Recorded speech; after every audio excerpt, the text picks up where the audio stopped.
Good evening. This is Writing on Air. Writing on Air is made possible by the generous contributions of KZFR supporters and by Feather River Recreation Park District in Oroville. Enriching lives through parks and recreation, the district is currently offering licensed preschool care, gymnastics programs, martial arts, and fitness classes. For details, visit frrpd.com or call 530-533-2012. Hey, Jean, can you hear me? Yes. Okay, perfect. I like when it works. All right. And you're hearing me loud and clear? Yeah, am I loud and clear? Yeah, it sounds crystal. Perfect. Well, tonight we have Jean Varda with us, local poet extraordinaire, and she also did some time in radio in Nevada City. And tonight we have some exclusive look at a piece that is not yet published, which we're going to talk about. Can you tell us about that, Jean? Yes, my book I've been working on now for almost 2 years is called Oracle, and I've self-published numerous, I call them chapbooks, like small books of poetry. But this has, I think it's around 70 poems in it, and it's supposed to span my lifetime because I started writing when I was about 18 years old, and I just turned 70. Oh, wow. So it's like an anthology, and it's called The Odyssey because it's sort of based on like the Iliad and the Odyssey. It's, it's about my lifetime, and it's cut up into chapters. And so that's sort of a brief explanation of my book. Oh, my goodness. When you have that published and out, or even before then, you got to come on the show again and give us some more snapshots of this, because that sounds absolutely phenomenal.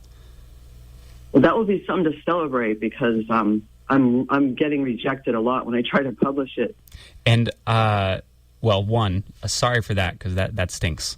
Two, maybe towards the end of the show, I want to talk a bit about that journey for you, because that is something that I think other writers probably can share. I'm sure. We all go through that. Yeah. Wonderful. Well, I think because we're starting at about 7:05 here, do we want to dive into your first piece? Yeah, sure. Okay. The first piece, I'm going to read them in order. Okay. Most of them are from the very beginning, the very end of this big book. But the first piece I took out of the first chapter that's called The Beginning, because the poems in the first chapter were written, between the age of like 18 and then into my early 20s.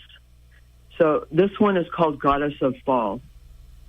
Her wavering form is woven into fiery breath of trees. Arms reach over fields heavy with fruit. Her gown purple, sunset red, brilliant pink and orange. Eyes deep brown that hold within a sleeping fire. She moves in shadows, fleeting and swift like light. The auburn cloud of her hair blows back, the dry sound of leaves. Footsteps buried deep in corn and pumpkin. The husk of her womb burst into so many seeds. From her fingertips, blackbirds fly and swoop over wheat fields dry from the sun. Her voice is the sound of late winds hurrying north, the cry of geese and rustle of dry grasses. Oh, my goodness. The detail on that is quite amazing. Please unpack this a little bit before I say anything. Oh, okay. First, I want to say this is an odd thing. I don't really know when I wrote this. I know I was very, very young, and a friend of mine on the East Coast, I'm from Massachusetts, mailed this poem to me around the time I was getting the poetry together to start this book, and I forgot I wrote this. Wow. And I was like, first she read it to me on the phone, I said, please send that poem to me, because I forgot I wrote it. What a hidden treasure. That's amazing. Yeah, I was pretty happy because it fits right in with the first chapter. Wow. The detail in this is enriching. I feel like you could have said her gown purple, sunset brilliant pink, sunset red, brilliant pink. It has a consistency with the detail in it that is just remarkable. What was, if you remember it, because obviously you don't remember how or when you wrote this, but what do you think the meaning is for what you're going for? Goddess of Fall. Oh, okay. It's more like an essence because a lot of times I still do this when I write. The reason I call it Oracle is I kind of receive this stuff. Like I don't consciously write very much stuff. Like I'll have a prompt, an idea. Like here I was definitely thinking, I was in the fall, I'm sure, when I wrote this, and all these are images I experienced. But when I actually write it down, I don't have a lot of control over it. So I know that might sound weird, but that's beautiful. what I finally figured out. Absolutely beautiful. I know lots of people have the comments I've heard on what you're talking about was, now it's escaping me, which is amazing when it happens on live air. Anyways, no worries. It's not weird at all. I definitely understand it. I like this. So the essence of fall, goddess of fall. If this was indeed something that you were writing about experiences, I'm breathing in fall when I read this. So well done on that. Thank you. Yeah. She moves in shadows, fleeting and swift as light. The auburn cloud of her hair blows back the dry sound of leaves. That, man, each stanza in this is its own beautifully written, rich piece. This is well done. It's part of me is a little bit upset that you can't remember when you wrote it, because I would have loved some context. This is so cool. Like, what time? How old were you? Where did you write it? Right. Beautiful piece. I know I think I was in my 20s. Okay. Like I would say no later than 25 years old. I mean, if you remember, we got to have a show about that. Yeah, I know. That's really. I'm so happy the poem came back to me, because I had forgot I wrote it. Yeah. Oh, beautiful. Okay, I don't want to just rush to the next one, but just for the sake of time, I think we have to go to the next one. Yeah. Okay, the next one. I'm just going to mention the chapters because I'm going to skip through a lot of them. Yeah. Which I'm not reading from this one, but after the beginning is spring, because this is all like the beginning of somebody's lifetime. Mm. And then it goes into, I always like to have my mother and my father chapters in my books, and it goes into it's called Mother Ocean. And this poem is about, being a daughter and being a mother. And this is one of my favorite poems. And I'm going to mention this. This poem was published in River Poets Journal. Mm. Naming her. We named her Zoe, meaning life, for the life inside me at 40 years, growing despite my own intentions. For she was made by the sea on a foggy night when you could not see, only hear waves lapping on wet sand by the fishing pier, where nets were cast for crabs and lines for sea bass. She made her entrance on a cool spring night as we walked to some carnival rides with her brother and sister. Maybe it was the excitement of the lights and noise or the chill air of the sea. I felt the living water spill from me to announce her head pressing on my womb. In the hospital, they wouldn't let me walk to bring on the contractions, as a doctor wasn't there yet. The next day she was born after injections of Pitocin, a tiny little one with reddish hair and screaming mouth. We named her Zoe because Anastasia was too long, too hard to spell, and because when you name a child, they become that name. They tell you their name when they're inside you, whispering watery movements, communicating with the cells of your body, a whole history unfolding in your womb, tugging at your heart, till from your lips comes their name. Oh, my goodness. This is... have you read this to your daughter?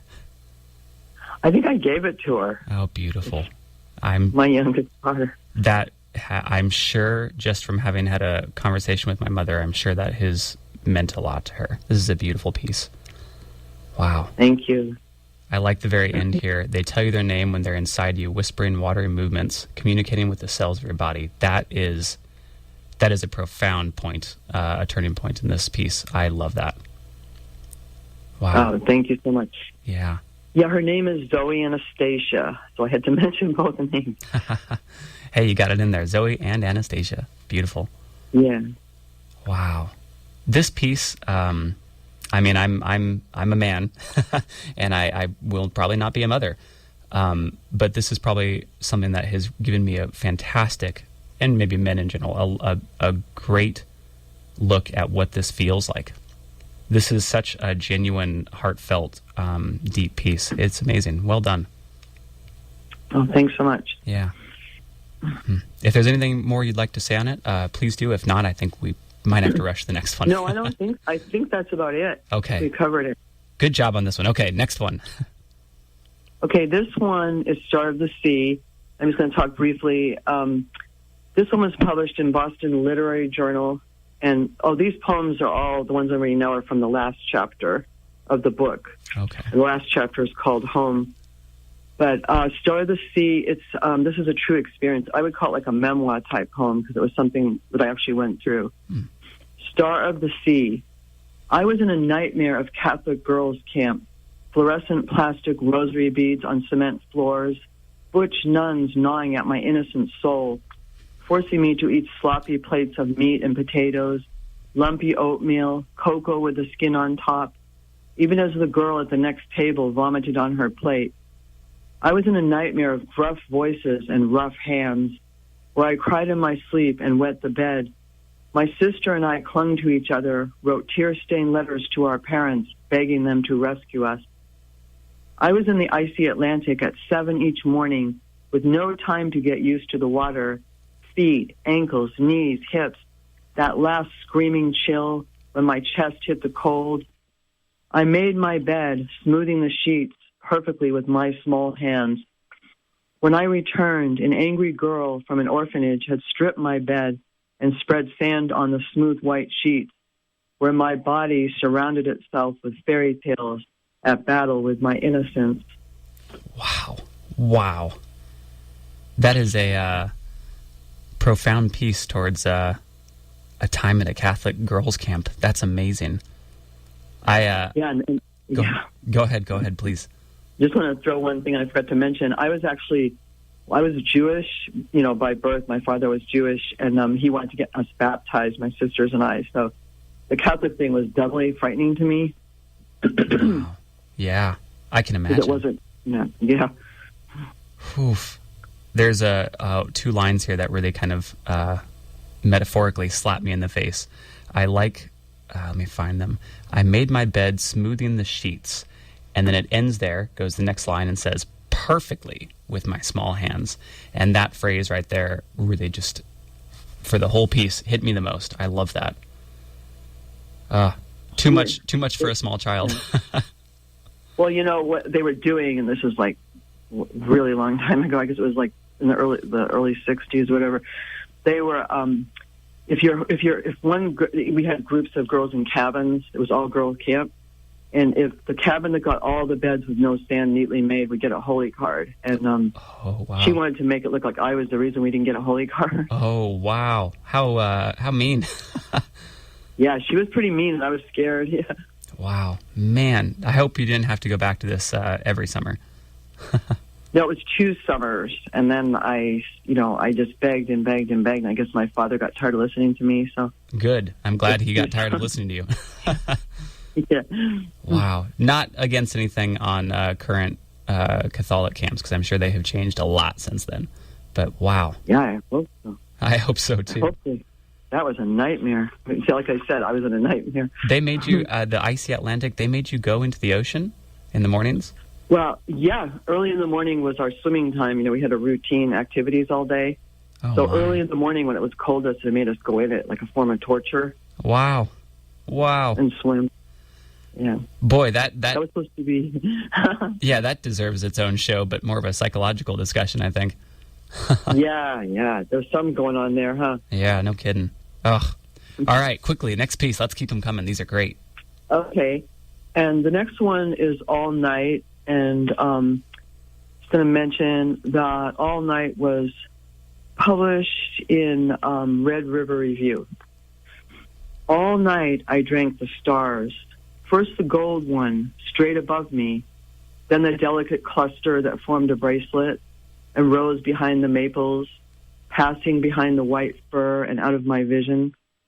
I drank the moon, first only the glow of her rising, then her white liquid, cool and sweet as milk, bathing me in sleep. I lie on a soft cotton bed, stars slipping silently from between galaxies.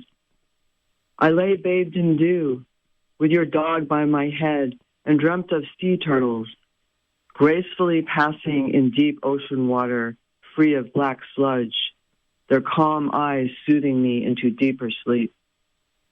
Oh, my. That is a dreamy piece. I love it. Can you give me some more background on this, please, or some more discussion? I'm really curious. Oh, it's pretty simple. I was for short time, I was married to somebody who lived in Sierra County up in practically the mountains. It was in the middle of the Tahoe National Forest. And he had built like an outdoor bed on a platform. It was all like a raised wooden platform. And like you feel like you're sleeping in the wilderness, like you're camping, but you don't have a tent around you. Wow. So I got to sleep out there by myself one night, and that's what inspired this poem. Wow. I'm all for, and I've had many discussions on this show about nature inspiring creativity. So this is another one that I'm going to put up there because this is an extremely creative and beautifully dreamy piece. It fits the setting, it fits the context. Well done. This is well written. Thank you. Yeah. So, should I move on to the next one? Yeah, I think so. Is the next one the last one? If we have time. Yeah. Is there time for one more? Oh, we have 10 minutes. We've got plenty of time. Go for it. Well, there's two more, but we'll see if we have time. Okay, so maybe a little less discussion after. They're not super long, but they're not super short. I think we can fit them in. No problem. Okay, Turtle Eyes, previously published in Avocet, a journal of nature poetry. Turtle Eyes. She placed the prints of the sea turtle on your hands and imagined the ocean black and soupy with oil. She remembered the beaches covered in sticky balls and the manatee traveling 1,000 miles to the Florida coast to nurse her baby beside the sea turtle eggs that rest there, round and smooth as the palms of hands. She remembered your hair, ashen black and trailing as the sea turtle stared into your face and eyes. She was thinking of her eggs, safely tucked in the sand, moist and protected by her wide, unblinking eyes. She remembered the salt on your skin, powdery and soft. She had hope, knelt down, and prayed that the ocean would survive, that the mouths of children would send prayers round and soft as turtle eggs, and the calm amber stare of her eyes, the quietness of her eggs to save us. Oh, my goodness. Turtle Eyes. Okay, please unpack this a little bit for us. Yeah, as I was reading it, I was thinking about it. Okay, this one I wrote not too long after the BP oil disaster. Oh, my that word. Happened. Yeah. Was that off of Louisiana, like down there? I think so. The Gulf of Mexico? Yeah. Because I heard that the creatures were trying to get away from the oil, and like I heard that manatees from there were showing up on the Florida coast. I'm not sure about the sea turtles, if they went that far, if they were already there. And so that kind of inspired this sort of environmental poem. And someone asked me, who is she? In the beginning, who is she? Oh, yeah. So it's a woman and it's a turtle. Like it's the eyes of a turtle looking into a woman's eyes. That's pretty much what it is. Oh my, I love it. That fits so well with the piece. She was thinking of her eggs safely tucked in the sand, moist and protected by her wide, unblinking eyes. Wow. There is a beautiful connection here with some... I love this. She had hope. She knelt down and prayed that the ocean would survive, that the mouths of children would send prayers round and soft, which, in my opinion, just connecting back to one of the earlier pieces here, what a beautiful piece connecting motherhood as well. Everyone's kind of wishing for the same things for their offspring, Please just let them survive, let them do well. Yeah, because, we're so connected to them. Yeah. And even Yes, I'm sorry, I didn't mean to interrupt you there. Oh, nothing. I was just going to say, at least I know a lot of people feel really, close to nature, and it was very devastating, when these things happen to the life in the sea. Yeah, and I yes. And I was going to say, too, I wish that we only were, just for the amount that is out there, I wish there was more of the things that inspired us in the creatively positive ways than the creatively negative ways. It's still nice to have work come from things that are negative, but man, I wish it was more. Wish there wasn't that out there. I know, because a lot of things are like really dark and really negative coming from it. Yeah. This piece, though, for the event that it's talking about, I like that you managed to not dive into, the darkness of it. This is still a very intense, deep, emotional piece, but it comes out strong, in my opinion. Oh, good. Yeah. Okay, please, on to the next one. I don't want to take more time. Okay, this is the last one. Yeah. And these are, well, so far, most of these have been published. This one, Ruth's Honey, was published in Speckled Trout Review. I've had pretty good, as far as single poems or like small groups of poems, I've had pretty good success. We'll talk about that when I'm done. Yeah. Ruth's Honey. She said it was like molasses as it hung from the spoon, running slowly into the teacup, settling at the bottom, dark and mysterious. She stirred it into a thick gruel like mead, closed her eyes, and saw a flower garden full of bees. Their humming so loud it filled her head. She saw meadows they traveled over, their leg baskets heavy with pollen.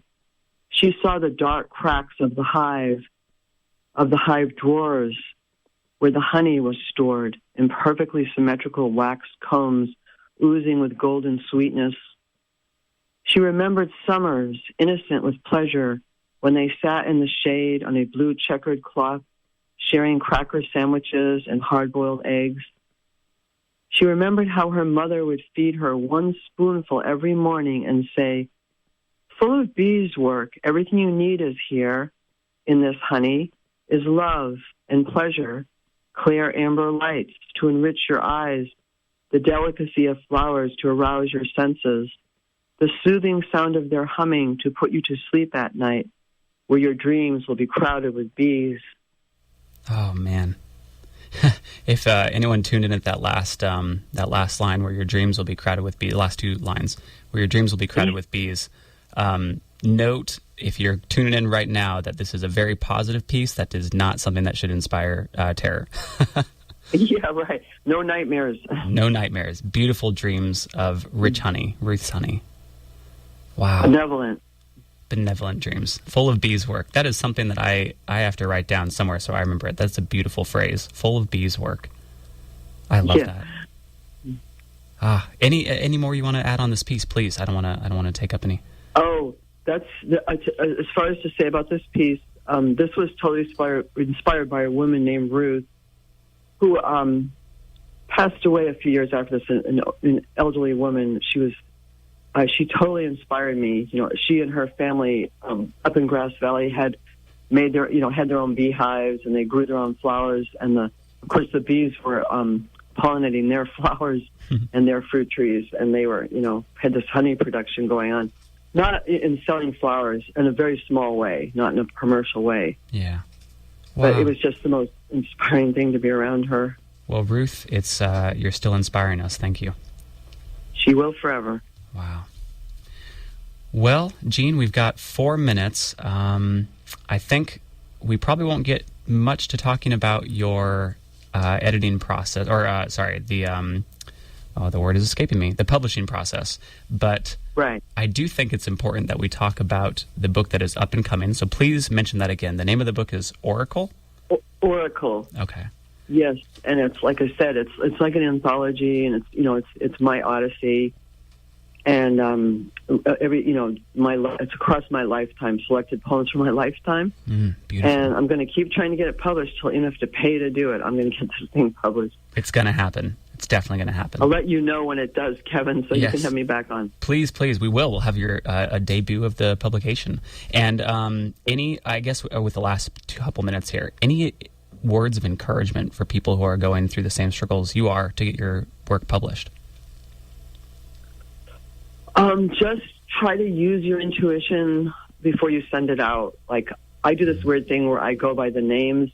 If I don't like the name, if the name of the if the name of the poetry journal I'm trying to get published in, or the poetry press is not, does not go with the poetry, I don't submit it. So whatever works for you, as far as intuitively, this feels like the right place to send it. And they might reject you, but it won't be as rough as it would have been if it was the wrong place to send it. Right. And I've had people say part of the process, other people, not my words on the show, have said that part of the process is being okay with rejection, because that just means that you're putting your stuff out there, you're putting yourself out there, and you're trying. So keep at it. If it's coming back to you, keep putting it out there. Yeah, you really do. You have to accept, it gets 98% rejection and 2% acceptance, and you have to be okay with that. Yes, that's we're going to end it with that. I think that's a beautiful, beautiful piece of advice. Wow. Well, Jean, we'll have to have you on again when you're published.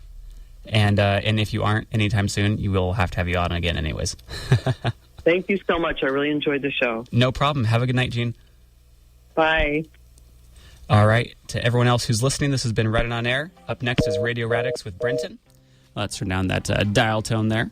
Reddit on Air is made possible by the generous contributions of KZVR supporters and by Alternative Energy Systems, providing sustainable energy for life. Alternative Energy Systems offers solar, battery storage, and whole home generator solutions. More information at 345-6980 or visit savingenergyforlife.com. All right. Have a good night, everyone.